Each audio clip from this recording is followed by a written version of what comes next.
I'm AnnMarie. And I'm Mailet, and this is the new normal.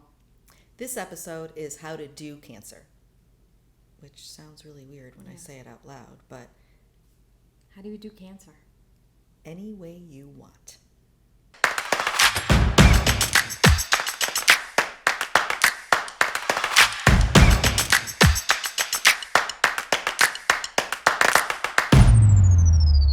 And that really is the truth. When I was diagnosed, I had everybody coming at me telling me, "Oh, you got to do this. You got to go see this doctor, and you got to do it this way, and you got to go do." And that was overwhelming to me. And for the record, most of the people telling me what to do didn't actually ever have cancer. So that kind of took their advice into the toilet a little bit. And if we could get a toilet flush right now, that'd be great. So what do you think the know-how is? I mean, we can start right. We talked about diagnosis before. We've talked about treatment before. But there are parts of it that they don't really tell us about. Mm-hmm. You know, when I have to go for my, monthly scans or bi-monthly scans and blood work, there is anxiety around it. Scan anxiety is a real thing. And, learning how to cope and deal with that is a how-to. Like, how do you do that? So, how I did my scans and how deal with anxiety was by having a mantra. And it's anything you want to say. So for me, it was like, everything's going to be okay, everything's going to be okay, everything's going to be okay. And I repeated that over and over and over in my head as the scan is taking place. So much so that at some point, I think I probably was like this close to falling asleep, which is so weird. I know, yeah. But it kept me thinking about just that phrase, and it didn't allow anything negative to seep in, and it didn't allow me to think of anything else other than I'm just here at this moment doing this thing, and everything's going to be okay, everything's going to be okay, everything's going to be okay. That's how I did that. Again, where Mailet and I are completely different, because I sat in the scan saying, this is it, the other shoe's falling, this is going to be it. Now, I will tell you, that was me before the scan and during the scan, and after the scan, my philosophy was always, oh well, wherever it is, it is. So we are a perfect example of, it doesn't matter, her way's not right, my way's not right. For her or for me, it's right for us. Exactly. Everyone's way is okay. And if, I got a lot of grief because that I wore 6-inch stilettos through most of my treatment and through my mastectomy, and people would, had a lot of comments about it. Those shoes were the most empowering thing for me. It reminded me that I was going to be able to get back up and stand on those shoes again. It reminded me that through all of this, I still have that power to still be myself, and that sometimes I might have to take them off and put them on the end of the bed, but I still can put them on later. That was my way of dealing with it. It's not yours, and that's okay.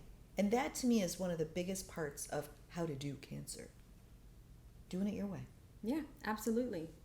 So as part of that, if you're doing it your way, how did you allow yourself to push through that, the cancer journey? So through treatment, through getting up every day, through, even making it to the scans, like, how did you push through?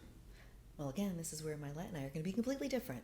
So, I was just coming out of a really dark place when I was diagnosed, and I'll be honest, like, my kids were there and I wanted to push through for them, but there were days that I woke up and I was like, oh, fuck it. If it kills me today, it kills me today.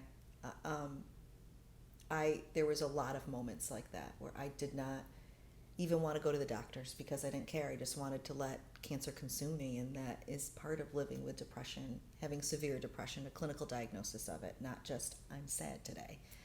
I really don't know how I got through it, because there were so many days that I felt like I didn't care. I really just didn't care. Now, I do believe that part of building my community, being part of I Had Cancer and other communities I was in, is what saved me. Because every time I shared a little bit about my story or what was going on, the responses back from people, oh my God, I totally understand, that was me too.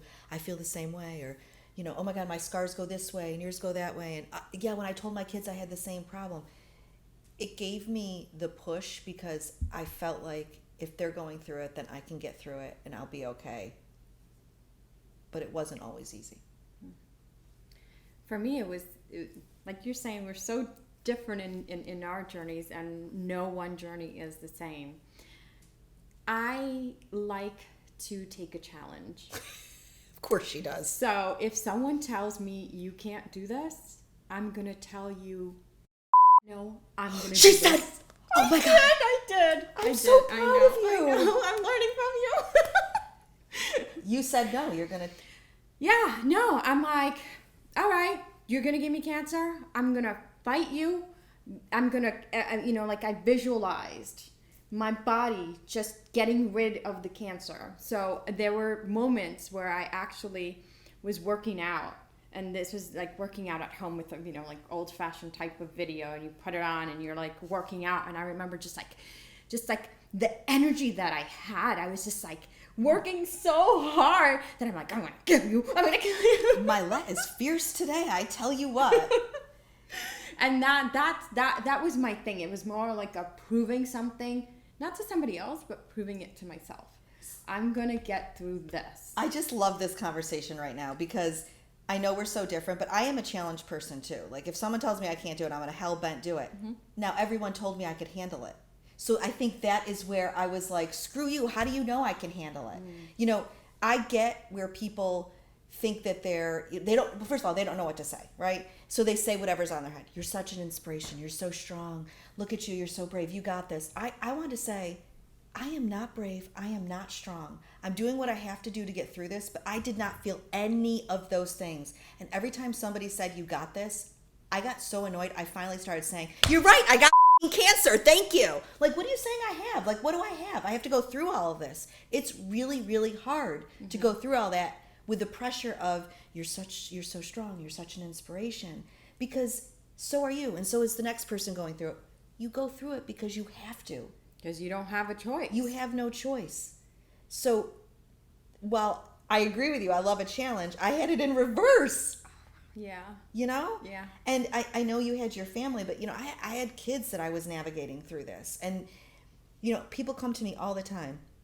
And again, how to do cancer, telling your family, your kids, is your way.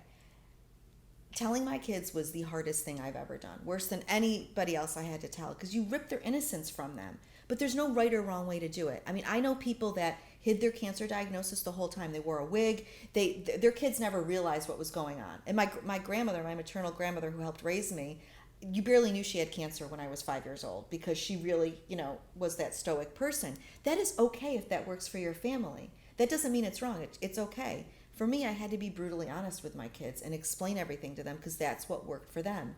And in navigating how to do cancer with your kids, you have to do what's best for your family. It doesn't matter what Lucy did or Johnny or anybody else. It matters what works for you guys. Mm-hmm. And taking advice from other people is great. Just implement it into your day-to-day. Yeah. Well, I think it's great that people want to be able to say something. Sometimes not saying anything is okay too. Simply just looking at me and saying, I'm here. Mm-hmm. That's all I needed sometimes. It was the comments that, oh my God, you're getting new boobs. Are you so excited? Yeah, no, because I got cancer. Like, you don't always have to say something. And if you can't help someone, if there's nothing that you can do, don't offer. Because there were things that I needed help with. You could have driven my kids around. I could have had someone come and clean my house. I did not need another big ZD. I did not need that. I needed support in other ways. One thing I personally always do for people is I bring them toilet paper, paper towels, napkins, things like that, paper products that you run out of in your house, because you do have people coming and going. But there are little things you can do to help somebody that isn't what everybody else is doing. Was there something that somebody did for you that was like, oh my God, this is the best thing ever, that you continue to do for other people? Well, I like you. Before I even answer that, I like what you said about the toilet paper and all those things. It's the practical things that are helpful. Because I would enjoy someone giving me something that just, it's one less thing that I need to worry about getting. And also, you have to, people don't know how to support you. Mm-hmm. So then they want to feel needed. Absolutely. Correct? So you want to try to see what you can, like, how can you involve them in that? So, here's a list of things that I need to get at the grocery store. Can you pick these up for me? Can you take this to the laundromat? Can you, or the dry cleaners? I don't know, not everyone uses laundromat. can you watch the dog? Can you, anything, like all these little small things that you think are so small that actually are really beneficial, practical, helpful. You are absolutely right, because people do need to feel needed. That was a big mistake I made, because I didn't want to feel like I was a burden to people. That's something I felt my whole life, and I didn't want to feel like a burden. But the reality is that they needed to do something, because they felt helpless. Yeah. And I get that, because I've had friends diagnosed with other things and cancer, and I want to help them. So you need to give them practical things. And you're right, those little chores that you have going on, give it to people that want to help you. There's nothing wrong with that. Absolutely nothing wrong with it. Yeah, I had my sister actually go with me to the appointments, which was super helpful. So, she would drive there, and I didn't need much more from her. I didn't need much more than that. That was totally helpful. Yeah. So it's not just about, how to navigate and handle your kids. I've actually had people ask me questions about how to navigate a relationship, whether it's a marriage or dating, going through a diagnosis. And that it is hard to tell your partner, your spouse, whoever, what you need, especially if they are not a stellar caregiver to begin with. And again, there's no right or wrong. You can tell them what you need. It's their choice to give it to you. And you should tell people what you need. You should let them know, hey, look, I need to sleep in this bed alone tonight. I'm in a lot of pain. I have therapy in the morning. Whatever it is, that is okay to say to somebody. You have to be able to say what you need to whoever it is in your life, whether that's a partner, your roommate. I don't necessarily mean like someone you're dating. I just mean relationships are complex to begin with. And the best advice I can give someone on how to do cancer with relationships is tell them what you need. Right. Period. Right. We said in another episode where we talk a little bit more in depth about like relationships and intimacy, we said... She means sex. We said... Do you remember? I mean, I say a lot. Communication is the best lubrication. Which is great, but communication is that's definitely it. But when it's a non, intimate type of relationships, communication in therapy, in your day-to-day is going to be the best way for you to get through this. Yeah. Don't hold stuff in, because it just it's going to make it more difficult for yourself. Let people know how you're feeling. Let them help you in whatever way they can that is helpful to you. But also being able to say no. No. But hold on. Before we talk about no, I want to say something which you just said. She was talking about emotions. How to do cancer with emotions. It's okay to be angry. It's okay to be sad. It's okay to be like, oh my God, I'm so happy this is almost over. I'm so happy that, I only lost my pubic hair and not my eyelashes. It's okay to be angry again. Like, those are all emotions that are completely and utterly normal. Mm-hmm. The thing you have to remember is you have to push through that emotion. So be angry, and then either have it fuel you to advocate or to tell your story or to get to the next treatment so you can get to that next emotion, because it is a freaking roller coaster of emotions through this, 100%. So do those emotions through cancer and do them your way, because it's okay to feel that way. Yeah, acknowledge them. Acknowledge them, how you're feeling. Let yourself feel whatever it is that you're feeling. And I don't want to forget what Mailet was just talking about, because saying no is really important. You feel as though you can still do all those things that you were doing before: vacuuming, cleaning, maybe going to, out to drink with friends, or, to that school meeting, whatever it is. You don't have to do it all. Like, I don't want to say play the cancer card, because you should play the cancer card as much as humanly possible. However, yes, thank you. You should. I mean, if you get pulled over by the popo, definitely use that cancer card. Anyways, you should say no to those things, because your body and your mind needs to heal and process this. And I don't just mean in diagnosis and in treatment. I mean afterwards. You still are trying to handle this new normal. Brought to you by I Had Cancer. Saying no is okay. And it's a sentence. You can say no and not give a reason why. Do you agree with me on that? I completely agree. Although I would say no, but thank you. Of course she would. Of course she would. And that is maybe next time. I would not. I'm just going to say no. I'm tired of like trying to explain myself. Yeah, you don't have to explain. Yeah. Like, no, thank you. That's it. That would be me. She's so sweet. She is so sweet.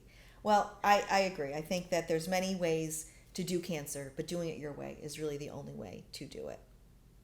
I love that. I don't think I can say anything more because I think that's do cancer your own way. This is our new normal. What's yours?